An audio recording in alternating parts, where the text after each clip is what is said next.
Hello दोस्तों, ईटीडीए की 5000 GK की सीरीज में आज हम लोग दोस्तों इसका प्रैक्टिस सेट 3 देखेंगे, जिसमें हम लोग 2 प्रैक्टिस सेट देखे हैं। दोस्तों अगर आप नहीं देखे हैं तो 2 प्रैक्टिस सेट देख लीजिएगा। इसमें दोस्तों थोड़ा हम लोग इसके इम्पोर्टेंट तथ्य के संबंध में भी थोड़ा देख लेंगे। ठीक है दोस्तों, चलिए दोस्तों, अगर चैनल पर नए हैं तो चैनल को लाइक एंड सब्सक्राइब कर लीजिएगा। आते हैं दोस्तों पहले सवाल पे।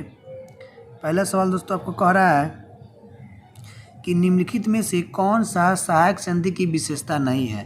दोस्तों तो आपको सहायक संधि की विशेषता जो ऑप्शन नंबर आपको बी में दिया गया है वह दोस्तों नहीं है। दोस्तों तो अब हम लोग एक बार देख लेते हैं कौन कौन से है।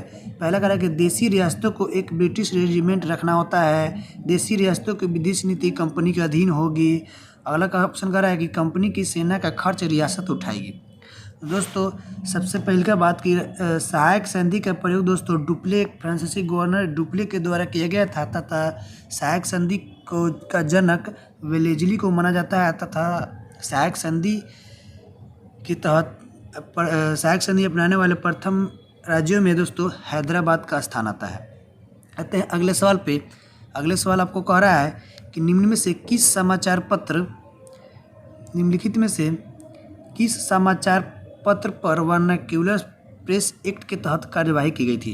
दोस्तों ये वर्नाक्यूलर प्रेस एक्ट दोस्तों यह लॉर्ड लिट्टन के द्वारा 1878 में लाया गया था, जिसके तहत दोस्तों जितने भी क्रांतिकारी गतिविधियों से संबंधित जो पत्र थे उन पर दोस्तों पाबंदियां लगा दी गई थी। दोस्तों तो इसके तहत दोस्तों आपका भारत मिहिर जो ऑप्शन नंबर बी में दिया गया है, जो इसके तहत कार्रवाई हो गई थी। आगे तो थोड़ा देख लेते हैं दोस्तों। वर्नाक्यूलर प्रेस एक्ट को रद्द दोस्तों लॉर्ड लिट्टन ने 1882 ईस्वी में किए थे। साथ ही साथ दोस्तों अमृत बाजार पत्रिका एक ऐसी पत्रिका थी जो दोस्तों इस वर्नाक्यूलर प्रेस एक्ट से बचने के लिए रातों रात बंगाली से आपको अंग्रेजी में तब्दील हो गई थी। आगे आते हैं दोस्तों अगले सवाल पे। अगले सवाल दोस्तों कह रहा है कि इंडिपेंडेंस नामक समाचार पत्र किनके द्वारा प्रकाशित या संपादित किया गया था। दोस्तों तो यह आपको मोतीलाल नेहरू के द्वारा प्रकाशित किया गया था। 1919 से संबंधित है। आगे आते हैं। अब कह रहा है कि अगला ऑप्शन बाल हत्या प्रथा किस प्रेसिडेंसी में अधिक थी। दोस्तों तो बाल हत्या प्रथा आपको बंगाल प्रेसिडेंसी में सबसे अधिक थी। आगे आते हैं अगले सवाल पे। अगले सवाल आपको कह रहा है कि रेशमी रुमाल षड्यंत्र किससे संबंधित है। दोस्तों तो रेशमी रुमाल षड्यंत्र दोस्तों आपका मौलवी अब्दुल्ला सिंधी से संबंधित है, जो दोस्तों अफगानिस्तान के देवबंदी नेताओं में से रेशमी रुमाल षड्यंत्र दोस्तों यह पत्रों पर कब्जा करने से संबंधित है, जिसमें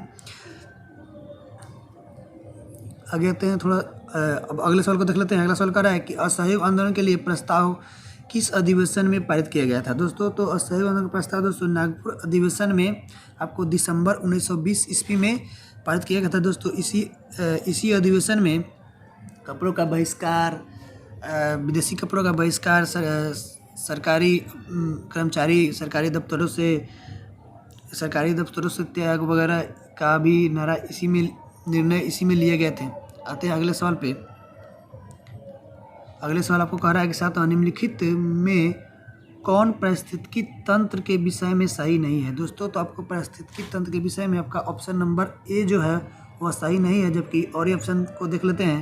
पहला ऑप्शन पारिस्थितिकी तंत्र के संबंध में बोल रहा है कि इसकी अपनी उत्पादकता होती है। अगला कह रहा है कि यह एक प्राकृतिक संसाधन तंत्र होता है।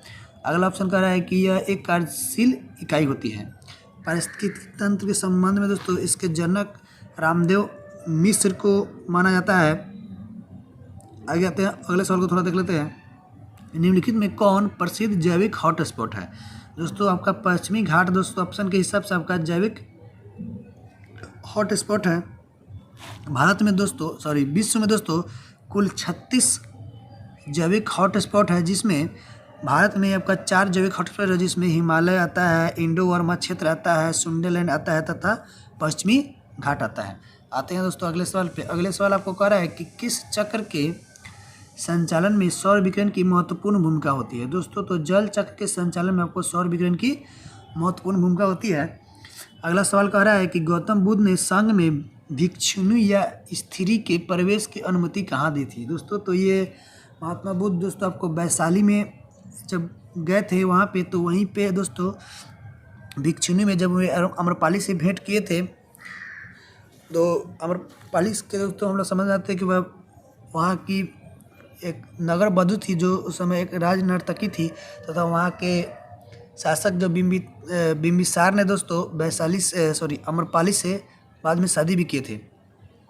अम्रपाली उस समय की एक बहुत खूबसूरत कन्या थी। आते हैं अगले सवाल पे। 11 नंबर सवाल को देख लेते हैं। 11 नंबर सवाल कह रहा है कि भारत के किस क्षेत्र में सर्वाधिक दैनिक तापांतर पाया जाता है। दोस्तों तो भारत के आपके मरुस्थलीय जो क्षेत्र है वहाँ पे दैनिक तापांतर अधिक पाया जाता है। अगला सवाल कह रहा है कि 3 जनवरी को उपसर्ग की घटना होती है। दोस्तों तो 3 जनवरी को आपको जो ऑप्शन नंबर सी में दिया गया है कि 3 जनवरी को उपसर्ग की घटना तब होती है जब इस दिन सूर्य एवं पृथ्वी के बीच की दूरी न्यूनतम होती है। जबकि दोस्तों 4 जुलाई को दोस्तों आपका अपसर्ग की घटना होती है जिसमें सूर्य और पृथ्वी के बीच की दूरी अधिकतम होती है। आते हैं अगले सवाल पे। अगले सवाल आपको कह रहा है कि कौन सी भूकंप तरंगे सबसे अधिक विनाशकारी होती है। दोस्तों एल तरंगे जो होती है आपकी सबसे अधिक विनाशकारी होते हैं। आते हैं अगला सवाल पर। अगला सवाल कह रहा है कि निम्नलिखित में से कौन सही सुमेलित है। दोस्तों तो आपका इसमें दोस्तों आपका जो ऑप्शन नंबर सी दिया गया है, मैगिनॉट रेखा भारत, फ्रांस एवं जर्मनी के बीच, यही दोस्तों आपका सुमेलित है। जबकि और सुमेलित नहीं है, एक बार देख लेते हैं इसके सही ऑप्शन को। रेड क्लिप रेखा दोस्तों भारत एवं पाकिस्तान के बीच होगा। जबकि डुरंड रेखा आपको डुरंड रेखा आपको डुरंड रेखा आपको पाकिस्तान एवं अफगानिस्तान के बीच होगा। जबकि हिंडनबर्ग रेखा दोस्तों आपको जर्मनी एवं पोलैंड के बीच होगा। आगे आते हैं दोस्तों अगले सवाल पर। अगले सवाल दोस्तों आपको कह रहा है कि निम्नलिखित में से कौन सी पर्वत श्रृंखला सबसे लंबी है। दोस्तों एंडीज पर्वत श्रृंखला दोस्तों आपको सबसे लंबी है, जो आपको दक्षिणी अमेरिका के पूर्वी तट पर स्थित है। जबकि दोस्तों रॉकी जो है आपका, ये आपको नॉर्थ अमेरिका में है, जबकि आल्प्स दोस्तों आपको यूरोप में है। आते हैं अगले सवाल पे। अगले सवाल दोस्तों कह रहा है कि किस अधिनियम के द्वारा केंद्रीय बजट को राज्य के बजट से अलग कर दिया गया। दोस्तों तो भारत शासन अधिनियम 1919 के द्वारा केंद्रीय बजट को राज्य के बजट से अलग कर दिया गया था। 1919 को थोड़ा देख लेते हैं दोस्तों। 1919 में दोस्तों द्वैत शासन की शुरुआत हुई थी प्रांतीय स्तर पर, तथा इसमें इसको मॉन्टेगू चेम्सफोर्ड सुधार भी बोलते हैं, जिसमें आपके सचिव मॉन्टेगू थे और वायसराय चेम्सफोर्ड थे। इसी में दोस्तों द्विसदनीय विधानमंडल की व्यवस्था किया गया था। तथा दोस्तों उसके बाद थोड़ा देख लेते हैं भारत शासन अधिनियम 1935 में दोस्तों भारत को बर्मा से अलग किया गया था। आरबीआई की स्थापना दोस्तों भारत शासन अधिनियम 1935 के द्वारा हुई थी। तथा केंद्र में द्वैत शासन की व्यवस्था आपको 1935 भारत शासन अधिनियम के द्वारा हुई थी। तथा अखिल भारतीय संघ की व्यवस्था भी आपको भारत शासन अधिनियम 1935 के तहत ही हुई थी। तथा प्रांत में द्वैत शासन की समाप्ति आपको भारत शासन अधिनियम 1935 के तहत ही किया गया था, जबकि इसकी स्थापना आपको व्यवस्था आपको 1919 में किया गया था। आते हैं अगले सवाल पे। अगला सवाल कह रहा है कि निम्नलिखित में से किस योजना के आधार पर संविधान सभा का गठन हुआ था। दोस्तों तो कैबिनेट मिशन योजना के आधार पर आपको दोस्तों संविधान सभा का गठन हुआ था। जो कैबिनेट मिशन योजना जो आपको ऑप्शन नंबर ए में दिया गया है, थोड़ा इसके और ही ऑप्शन को देखते हैं। क्रिप्स मिशन दोस्तों आपका आया था 22 मार्च 1942 को। जबकि हंटर कमीशन दोस्तों जो शिक्षा से संबंधित है वो आपको 1882 में आया था। जबकि दोस्तों इसमें आपका ली कमीशन है जो सार्वजनिक सेवाओं की जातीय संरचना पर विचार, जो आपका 1923 में हुआ था। आते हैं दोस्तों अगले साल पे। अगले सवाल दोस्तों आपको कह रहा है कि अंतरिम सरकार के गठन की घोषणा कब की गई थी। दोस्तों तो अंतरिम सरकार के गठन की घोषणा दोस्तों आपको अंतरिम सरकार गठन की घोषणा दोस्तों आपको 24 अगस्त 1946 को हो गई थी, जो आपको ऑप्शन नंबर बी में दिया गया है। आते हैं दोस्तों अगले सवाल पे। अगला सवाल दोस्तों कह रहा है कि निम्नलिखित में से कौन सा कथन सही है। दोस्तों तो इसका जो ऑप्शन नंबर दोस्तों तो इसका ऑप्शन नंबर आपका सी है। 1 और 2 दोनों कथन सही है। एक बार दोनों कथन को देख लेते हैं। पहला कहला है कि जब राज्य में राष्ट्रपति शासन लागू हो तो संसद को संबंधित राज्य के लिए राज्य सूची पर कानून बनाने की शक्ति प्राप्त हो जाती है। अगला ऑप्शन कह रहा है कि राष्ट्रपति शासन के उपरांत भी संसद द्वारा बनाया गया कानून प्रभावी रहता है। आते हैं अगले सवाल पे। अगला सवाल कह रहा है कि अनुच्छेद 54 का संबंध निम्नलिखित में से किससे है। दोस्तों तो अनुच्छेद 54 का संबंध दोस्तों आपका राष्ट्रपति के निर्वाचन से है, जो ऑप्शन नंबर ए में दिया गया है दोस्तों। जबकि अनुच्छेद 52 दोस्तों आपको राष्ट्रपति पद से संबंधित है, जबकि अनुच्छेद 53 संघ की कार्यपालिका शक्ति राष्ट्रपति में निहित है, उससे संबंधित है। आते हैं दोस्तों अगले सवाल पे। अगले सवाल दोस्तों कह रहा है कि निम्नलिखित कथनों में कौन सा कथन गलत है। गलत कथन को दोस्तों चुनना है। एक बार दोस्तों जो आपका ऑप्शन नंबर सी दिया गया है दोस्तों वही कथन गलत है, और जबकि दोस्तों आपका सही कथन को देख लेते हैं। सही कथन कह रहा है कि राज्य लोक सेवा आयोग के सदस्य व अध्यक्ष की नियुक्ति राज्यपाल द्वारा की जाती है। राज्य लोक सेवा आयोग के अध्यक्ष या सदस्य को पुनः नियुक्त नहीं किया जा सकता है। ऑप्शन नंबर डी कह रहा है कि राज्य लोक सेवा आयोग के सदस्यों व अध्यक्ष को उसके पद से हटाने की शक्ति राज्यपाल के पास नहीं है। दोस्तों ये शक्ति आपको राष्ट्रपति के पास है। आगे आते हैं दोस्तों अगले सवाल पे। अगले सवाल दोस्तों कह रहा है कि वित्त आयोग के संबंध में निम्न कथनों पर विचार कीजिए। दोस्तों वित्त आयोग के संबंध में निम्न कथनों पर विचार कीजिए कह रहा है कि उपयुक्त में से कौन गलत है। दोस्तों गलत कथन चुनना है दोस्तों, तो इसका आंसर हो जाएगा दोस्तों आपका 22 का 1 और 3 जो कथन है दोस्तों आपका गलत है। तो सही कथन गलत है। सही कथन कह रहा है कि इनका कार्यकाल राष्ट्रपति के आदेश के तहत तय होता है। वित्त आयोग का गठन दोस्तों अनुच्छेद 280 के तहत किया गया है। तब प्रथम वित्त आयोग का गठन 1951 में हुआ था तथा 15वां वित्त आयोग आपको 2020 से 2025 तक जाएगी। आगे आते हैं अगले सवाल पे। अगले सवाल दोस्तों आपका देख लेते हैं। अगला सवाल दोस्तों आपका कह रहा है कि निम्न में से कौन आरबीआई की मौद्रिक नीति के मात्रात्मक उपकरण है। दोस्तों तो इसका आंसर हो जाएगा आपका 1, 2, 3, यानी कि वैधानिक तरलता अनुपात, नगद आरक्षित अनुपात, खुले बाजार की क्रियाएं, ये सब दोस्तों मौद्रिक नीति के मात्रात्मक उपकरण है। आगे आते हैं अगले सवाल पर। अगले सवाल दोस्तों आपको कह रहा है कि प्रधानमंत्री किसान संपदा योजना का मुख्य उद्देश्य है। दोस्तों प्रधानमंत्री किसान संपदा योजना का मुख्य उद्देश्य दोस्तों खाद्य प्रसंस्करण को बढ़ावा देना है, जो ऑप्शन नंबर सी में दिया गया है। आगे आते हैं दोस्तों अगले सवाल पर। अगले सवाल दोस्तों कह रहा है कि निम्नलिखित में से कौन सी समिति FRBM अधिनियम से संबंधित है। दोस्तों FRBM का मतलब होता है physical responsibility and budget management act. आगे दोस्तों तो इससे संबंधित दोस्तों है आपका NK सिंह समिति, जो आपका 2016 में बना था। आगे आते हैं अगले सवाल पर। अगले सवाल दोस्तों 26 नंबर सवाल दोस्तों कह रहा है कि निम्नलिखित में से कौन सा संस्थान न्यूनतम समर्थन मूल्य के बारे में भारत सरकार को सिफारिश करता है। दोस्तों कृषि लागत एवं मूल्य आयोग, जो ऑप्शन नंबर सी में दिया गया है, यही दोस्तों इसका सिफारिश करता है। अगला सवाल दोस्तों कह रहा है कि सीता अध्यक्ष का संबंध था। दोस्तों तो सीता अध्यक्ष का संबंध दोस्तों आपका भूमि कर विभाग से है, जो ऑप्शन नंबर सी में दिया गया है। आते हैं दोस्तों अगले सवाल पे। अगले सवाल दोस्तों 28 नंबर सवाल आपको कह रहा है कि कश्मीर का क्षेत्रीय इतिहास का सजीव वर्णन मिलता है। दोस्तों तो इसका वर्णन आपको राज तरंगिणी में मिलता है, जो ऑप्शन नंबर डी में दिया गया है। दोस्तों राज तरंगिणी जो पुस्तक है दोस्तों यह संस्कृत की एक पुस्तक है, संस्कृत भाषा की एक पुस्तक है। आगे आते हैं दोस्तों 29 नंबर सवाल। 29 नंबर सवाल दोस्तों आपको कह रहा है कि सिजदा और पैबोस प्रथाओं की शुरुआत निम्न में किसने की थी। दोस्तों तो इसकी शुरुआत दोस्तों आपका बलबन ने की थी, जो ऑप्शन नंबर बी में दिया गया है। आगे आते हैं अगले सवाल। पहले सवाल दोस्तों कह रहा है कि उत्बी कौन था। दोस्तों तो उत्बी आपका दोस्तों एक इतिहासकार थे, जो ऑप्शन नंबर ए में दिया गया है। आगे आते हैं दोस्तों अगले सवाल। पहले सवाल शेर शाह के बारे में कौन सा कथन असत्य है। एक बार दोस्तों इसके असत्य कथन को देख लेते हैं, तब इसको सत्य कथन को देखेंगे। 31 का आंसर दोस्तों आपका हो जाएगा ऑप्शन नंबर सी, जो आपका गलत है। शेर शाह का मकबरा दिल्ली में है दोस्तों, यही गलत है, जबकि यह दोस्तों आपको सासाराम में है। दोस्तों अगर शेर शाह ने बेलग्राम युद्ध विजय के बाद द्वितीय अफगान राज्य की स्थापना दिल्ली पर की थी। दोस्तों यह बेलग्राम युद्ध दोस्तों आपका 1540 ईस्वी में हुआ था। एक बार सही है उसको देख लेते हैं। सही ये द्वितीय आपका राज्य की स्थापना दिल्ली पर की थी। उसके बाद कह रहा है कि शेर शाह ने उपज का 1/3 भाग कर के रूप में निर्धारित किया। ऑप्शन नंबर डी कह रहा है शेर शाह के द्वारा भूमि की पैमाइश हेतु सन की डंडी, सिकंदरी, गज का प्रयोग किया गया। आगे आते हैं अगले सवाल पे। अगले सवाल दोस्तों आपको कह रहा है कि किस प्रसिद्ध शासक के द्वारा अमुक्त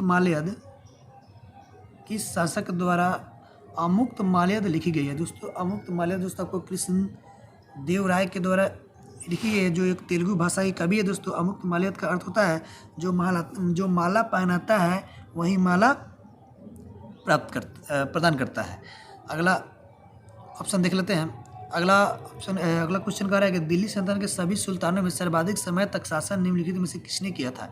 दोस्तों तो सर्वाधिक समय तक शासन आपको बहलोल लोदी ने किया, जो ऑप्शन नंबर आपको ए में गया, जो 1451 से 89 ईस्वी तक शासन किए थे। अगला सवाल कह रहा है 34 नंबर सवाल, निम्नलिखित में से कौन सा पदार्थ केंद्रक में सर्वाधिक मात्रा में पाया जाता है। दोस्तों तो आपको केंद्रक में सर्वाधिक मात्रा में आपको दोस्तों प्रोटीन पाया जाता है। अगला सवाल आपको कह रहा है कि प्रकाश संश्लेषण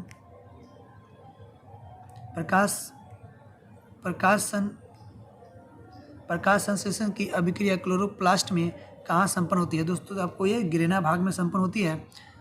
आगे आते हैं दोस्तों अगले सवाल दोस्तों हेलोफाइट्स होता है। दोस्तों तो हेलोफाइट्स दोस्तों आपको जो आपको ऑप्शन नंबर डी में दिया गया है, कि वे पौधे जो लवणों वाली मिट्टी में उगते हैं उनको दोस्तों हम लोग हेलोफाइट्स कहते हैं, जिसको साल्ट मार्स भी इसको दोस्तों बोलते हैं।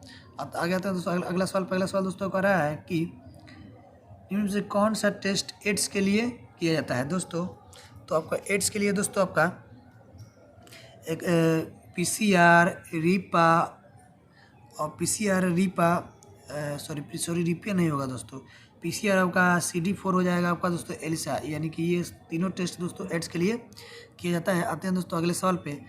अगले सवाल आपको कह रहा है कि निम्न में से कौन सा रुधिर वर्ग के रुधिर प्लाज्मा में कोई एंटीबॉडी नहीं होता है। दोस्तों तो आपको एंटीबॉडी जो सो आपको AB में नहीं होता है, जबकि आपको ब्लड ग्रुप O में आपका एंटीबॉडी होता है। आते हैं दोस्तों अगले सवाल पे। अगले सवाल दोस्तों आपका 39 नंबर सवाल आपको कह रहा है कि ट्रिपल वैक्सीन DPT में कौन सा एक नहीं होता है। दोस्तों DPT में आपका दोस्तों जो आपका पीलिया है दोस्तों वह नहीं होता है, जबकि आपका दोस्तों डिप्थीरिया, पर्टुसिस और टिटनेस ये सब होते हैं दोस्तों। पर्टुसिस को दोस्तों हम लोग काली खांसी बोलते हैं। आगे आते हैं दोस्तों अगला सवाल दोस्तों कह रहा है कि अल्फा कण का द्रव्यमान हीलियम के एक अणु के बराबर होता है, इसके आवेश किसके बराबर होते हैं। दोस्तों तो इसके आवेश दोस्तों आपको 2 प्रोटॉन के बराबर होते हैं। आगे आते हैं अगले सवाल पे। अगले सवाल दोस्तों आपको 41 नंबर सवाल कर रहा है कि न्यूटन के किस गतिकी नियम से बल का व्यंजक प्राप्त होता है। दोस्तों तो बल का व्यंजक आपको न्यूटन के द्वितीय गतिकी नियम से प्राप्त होता है, जिसमें F बराबर आपका ma प्राप्त होता है। आगे आते हैं अगले सवाल। पहले सवाल दोस्तों कर रहा है कि सिलिकॉन, जर्मेनियम, कार्बन आदि पदार्थों की प्रतिरोधकता ताप बढ़ाने पर क्या होती है। दोस्तों तो इसकी ताप बढ़ाने पर दोस्तों यह क्या होती है, बढ़ती है दोस्तों, जिससे और चालक के संबंध में हम लोग जानते हैं दोस्तों, और चालक की चालकता ताप बढ़ाने पर बढ़ती है तथा। अब आते हैं दोस्तों अगले सवाल पे। अगले सवाल दोस्तों आपको कह रहा है कि निम्न में से किस तत्व का सर्वाधिक समस्थानिक है। दोस्तों तो सर्वाधिक समस्थानिक आपका दोस्तों निम्न में किस तत्व का सर्वाधिक समस्थानिक है। दोस्तों तो इसका सर्वाधिक समस्थानिक वाला तत्व दोस्तों आपका पोलोनियम है, जो ऑप्शन नंबर आपको डी में दिया गया है दोस्तों। जबकि लिथियम के बारे में हम जानते हैं दोस्तों, यह सबसे हल्की धातु है।